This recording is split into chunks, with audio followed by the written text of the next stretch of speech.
Buongiorno a tutti amici di Angolo Nerazzurro, bentornati sul canale. Come di consueto andiamo a riepilogare e a commentare le ultime in casa Inter, partendo dai principali quotidiani sportivi e quindi facendo il punto sulle varie trattative di mercato e andremo poi a vedere le parole pronunciate ieri da Piero Ausilio a margine dell'apertura ufficiale della sessione estiva di calciomercato. Il DS ha parlato di diversi argomenti, secondo me ha mostrato anche un pizzico di insofferenza nei confronti di OH3, ha parlato poi del mercato, confermando in parte anche delle riflessioni che avevamo fatto nei giorni scorsi, sia in video che in live, e poi ha fatto anche il punto sulle varie trattative di mercato, ha risposto alle domande sui vari Calaili, su Cialobà, su Solé, su Stankovic. Insomma, andremo a vedere anche cosa ha riportato il nostro direttore. Partiamo con ordine, iniziamo dalla Gazzetta dello Sport. Io come al solito vi ricordo anche un bel like al video e l'iscrizione al canale per supportare con due semplicissimi click. La Gazzetta dello Sport titola Calaili ecco la via. L'israeliano in pull, l'Inter scatta e il Napoli rallenta. Gli azzurri volevano l'esterno ma devono cedere, i campioni d'Italia provano ad approfittarne. Sullo stesso tema scrive anche il Corriere dello Sport, leggiamo Inter i tre fronti più caldi, Calaili, Cialobà e Jones piacciono ma non sono facili. E poi leggiamo anche Tutto Sport che scrive Inter sprint per Calaili ma i belgi fiutano l'asta. Poi c'è Ausilio riso amaro, con Palestro ho preso un 2 di pick che neanche alle scuole superiori, ecco poi dopo arriviamo anche alle dichiarazioni di Piero Ausilio. Iniziamo col nome di Calaili, che in questo momento sembra il preferito per la fascia destra dell'Inter. Il Napoli, che aveva un vantaggio perché naturalmente aveva avuto già dei contatti col calciatore, aveva fatto una prima offerta seppur non ritenuta sufficiente all'Union Saint-Gilloise, potrebbe leggermente defilarsi, perché anche stando alle parole di ieri del DS Manna, il Napoli sarebbe intenzionato prima a cedere e poi a fare nuovi acquisti. Questo perché comunque la rosa del Napoli conta ben oltre i 30 elementi, calcolando tutti i calciatori che rientreranno dai vari prestiti. E quindi questo potrebbe avvantaggiare l'Inter, che quindi può sfruttare il fattore tempo e può presentare un'offerta alla squadra belga cercando di sorpassare il Napoli. Il punto qual è? Quello che abbiamo appena letto su Tutto Sport. I belgi fiutano l'asta ed è quello che io temevo anche quando parlavamo di Palestra e dicevo il tempismo è fondamentale sia per chiudere per Palestra, ma anche se questo non dovesse essere possibile, per avere subito pronta un'alternativa. Il fatto che si è un po' prolungata la trattativa per Palestra, seppur eravamo pienamente nei tempi del calciomercato che è ufficialmente iniziato solo ieri, però il fatto di prolungare un po' la trattativa per Palestra, mostrare anche alle altre squadre che l'Inter era pronto a fare un investimento importante e dare chiaramente conferma che adesso all'Inter serve obbligatoriamente un esterno destro, può portare ad alzare i prezzi per quelli che sono gli altri obiettivi. Per esempio si era parlato di un'Union Saint-Gilloise che faceva una valutazione di 25 milioni su Calaili. Nei giorni scorsi, tra ieri e stamattina, anche Tutto Sport riportano che invece il club belga starebbe chiedendo una cifra di circa 30 milioni. Quindi praticamente sia sfruttando il fatto che ci sono più club interessati, sia naturalmente sfruttando il fatto che per l'Inter è imprescindibile ovviamente prendere un calciatore in quella posizione. Secondo me però anche su Calaili sarà ancora una volta fondamentale il tempismo, perché l'Inter magari ha individuato in lui il profilo giusto per la corsia destra, è stato individuato in lui il calciatore che ha le caratteristiche che servono, perché bisogna partire sempre da quelle. Se sono le caratteristiche che cerca l'allenatore, bene, e allora bisogna muovere in fretta passi ufficiali, magari cercare di fare una prima offerta all'Union Saint-Gilloise proprio per anticipare la concorrenza e quindi magari bruciare sul tempo il Napoli che negli ultimi giorni sembra non aver accelerato sul calciatore. Però vedremo quali saranno le prossime mosse. Secondo me, ancora una volta, tempismo che può rivelarsi fondamentale. Leggiamo poi sul Corriere dello Sport, Sušić piace in Premier ma non si muove. Le ultime prestazioni di Sušić anche con la Croazia, dove ha trovato il gol al mondiale nell'ultima partita, hanno attirato l'interesse delle squadre di Premier. Ad oggi l'Inter non valuta la cessione di Sušić perché Chivu punta fortemente su di lui, il prossimo anno ci si aspetta anche una crescita, Nella parte finale dell'ultima stagione abbiamo visto anche l'utilizzo di Sušić in una posizione da vice ciala e quindi potrebbe essere un altro discorso interessante. Insomma, l'Inter è fermamente convinta delle qualità del calciatore croato. Secondo me cosa potrebbe cambiare lo scenario? Soltanto un'offerta praticamente folle, perché è chiaro, se arriva una squadra dalla Premier con 60 milioni o qualcosa addirittura in più per Sušić, naturalmente si va a valutare la cessione, ma perché in quel caso è un prezzo probabilmente superiore a quello che vale il calciatore. Mentre se arrivano 40 milioni per Sušić è un prezzo normalissimo, forse anche basso rispetto a ciò che ha dimostrato, per esempio, perché ecco, vediamo altri calciatori che vengono valutati 40 milioni, lo stesso Stankovic, sul quale ha parlato anche Ausilio, comunque viene già valutato 40 milioni, ecco, Sušić ha mostrato qualcosa in più. Per esempio abbiamo visto i vari Leoni, Palestra, ipervalutati, a 40 milioni Sušić neanche si va a valutare l'eventuale cessione. Chiaro che se dovessero arrivare 60 milioni il discorso cambierebbe, ma insomma non sembra che si vada in quella direzione. Leggiamo poi Mkhitaryan un altro anno, virgolettato, mi diverto. Dovrebbe arrivare infatti oggi l'ufficialità del rinnovo di Mkhitaryan, si parla di un ingaggio da 2 milioni più bonus, quindi insomma è stata quella la scelta dell'Inter, scelta che a me non ha particolarmente esaltato perché comunque è un peso importante a bilancio, è un calciatore comunque molto in là con gli anni, però come dicevo nei giorni scorsi, forse si è fatta una valutazione di utilizzarlo come ultimo elemento, mettere un calciatore in panchina d'esperienza, quindi forse per quello è stato confermato Mkhitaryan, cosa che però, ribadisco, io personalmente non avrei fatto. Andiamo avanti e arriviamo ecco alle parole di Ausilio. Qui leggiamo sul Corriere dello Sport: ora si fa così, lavoriamo con Chivu e gli scout per nuove tracce e tiriamo le somme. Andiamo a leggere proprio i virgolettati delle parole del nostro DS. Sul rapporto con Marotta: è diventato più cattivello ora da presidente, ovviamente ride, da D era più dalla nostra parte, per ora riesce a essere più presente con la proprietà. Chiaramente potrebbe essere cambiato un po' il modo di operare di Marotta, ora è presidente e soprattutto è proprietario del 2% delle quote societarie, quindi questo non è un dettaglio trascurabile secondo me. Poi si legge sul rapporto con OH3 e qui arriviamo al primo punto. Un po' particolare e avere un tramite tra la nostra parte, quella dello sport e quella manageriale è importante. A volte riusciamo bene a trasmettere le nostre idee, altre volte meno bene.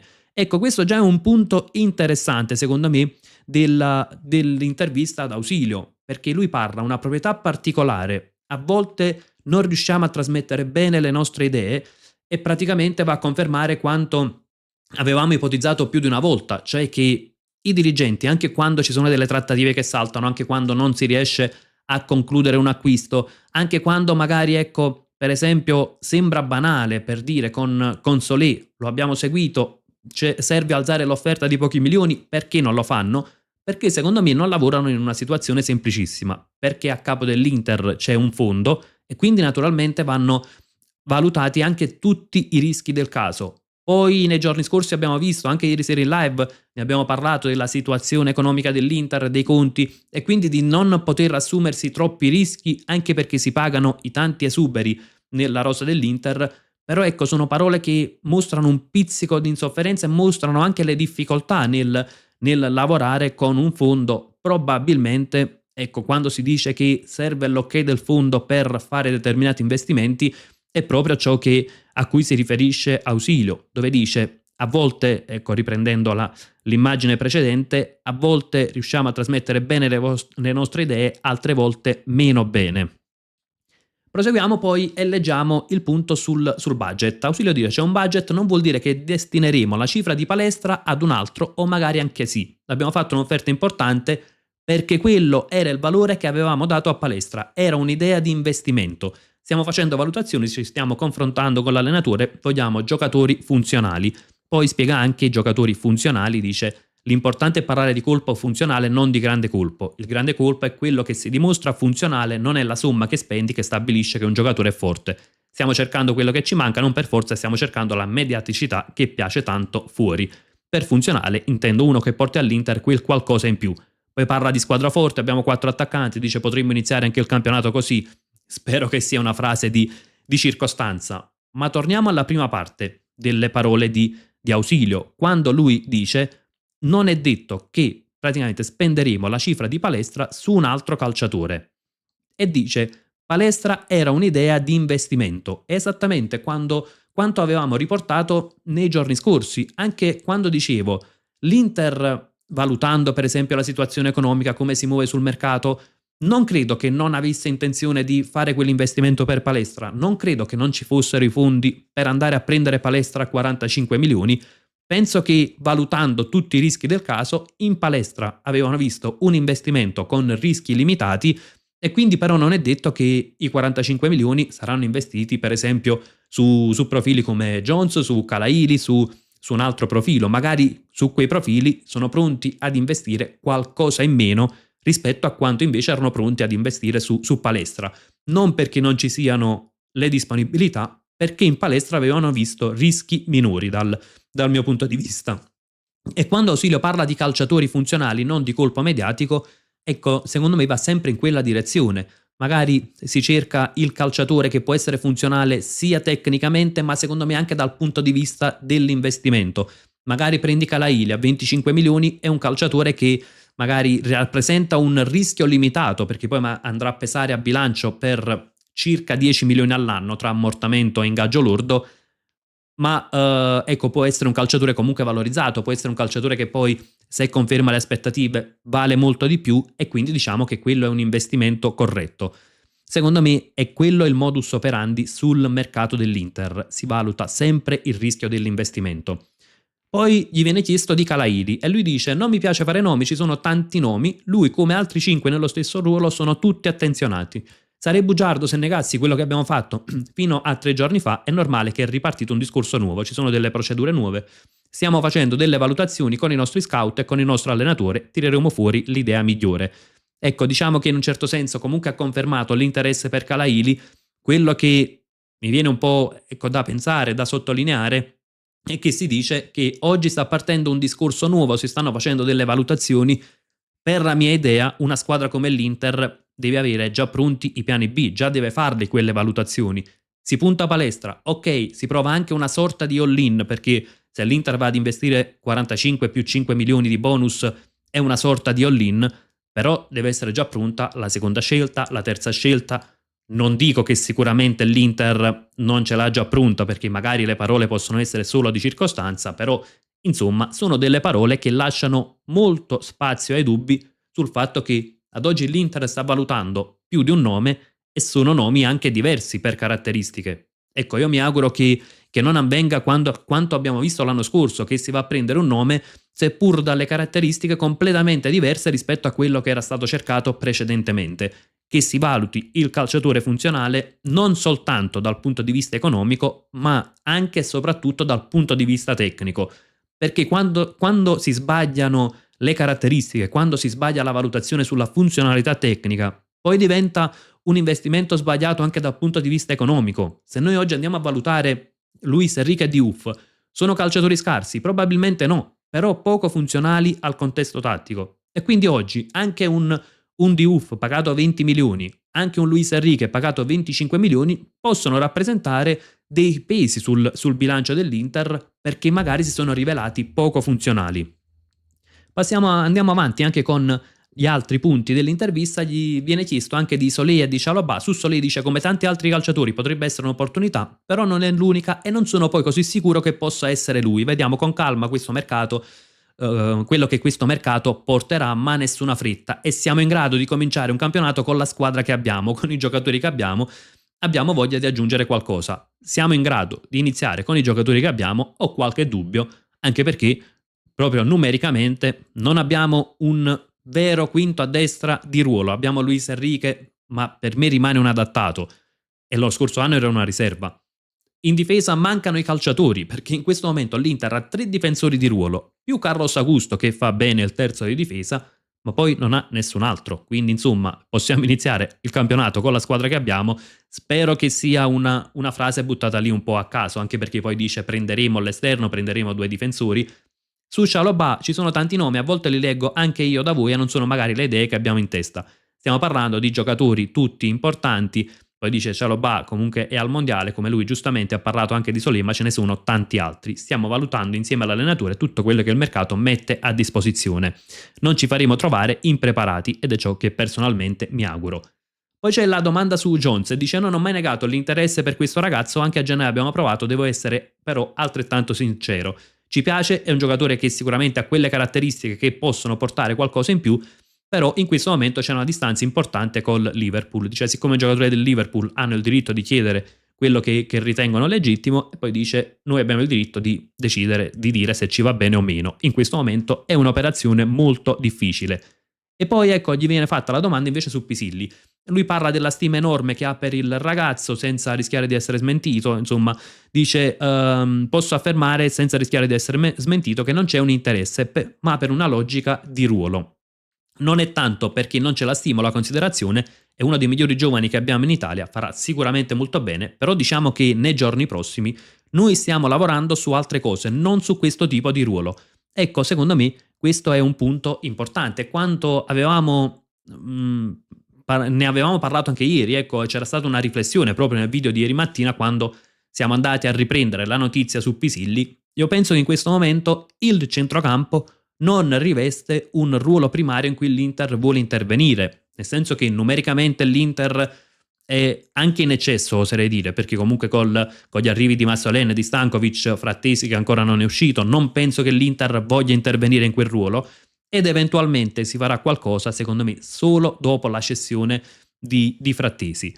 Andiamo avanti anche con gli altri punti e leggiamo su Stankovic. Ausilio dice: l'abbiamo ricomprato per una cifra importante, è un giocatore su cui abbiamo sempre puntato, ci crediamo da anni, abbiamo fatto un percorso di valorizzazione giusto, l'abbiamo riportato a casa. Poi occhio perché aggiunge: lui e Massolene saranno parte della rosa sicuramente almeno fino a metà agosto, poi assieme all'allenatore faremo delle valutazioni. Anche il centrocampo deve essere fatto con equilibrio. Su Stankovic puntiamo tantissimo per il presente e per il futuro.